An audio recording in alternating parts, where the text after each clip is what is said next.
Solar railway consultant કમિટીના બંને મેમ્બરો સાથે હરિદ્વાર માટે અમે છેલ્લા 15 વર્ષથી અમારી જૂની રજૂઆત છે.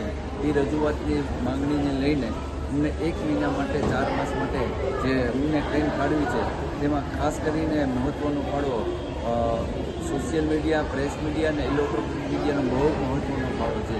આ ટ્રેન ફાળવવાથી આજુબાજુના વિસ્તારમાં હર્ષની લાગણી ફેલાઈ રહી છે. જ્યારે આ ટ્રેન કાયમી કરવા માટે ઘણા લોકોને એવી અપેક્ષા છે કે આ ટ્રેન કાયમી થાય.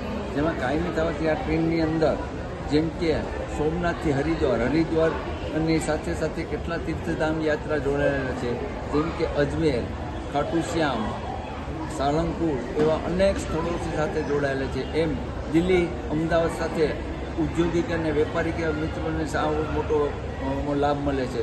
આ ટ્રેનથી ઘણા વિશિષ્ટ લોકોનો ફાયદો થાય છે.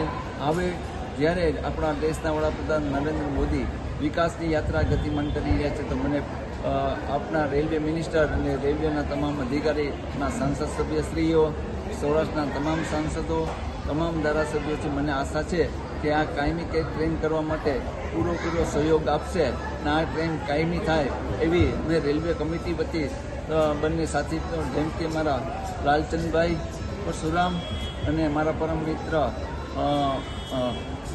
ગજેન્દ્ર બાપુ અપરનાથી એવા સાથી રેલવેના કમિટીના તમામ સદસ્યો, ડીઆરસીસી મેમ્બર અનીશભાઈ રાજ એવા તમામ લોકોની સાથે મળી ને આ ટ્રેન કાયમી કરવા માટે હું તમામ હોદ્દેદારો, પદાધિકારીઓ, રેલવે બોર્ડ ને રેલવે સ્ટેશનના તમામ સદસ્યોને હું ખૂબ અપેક્ષા રાખું છું એવી આશા સાથે વિનંતી કરું છું. જય સોમનાથ, વંદે માતરમ.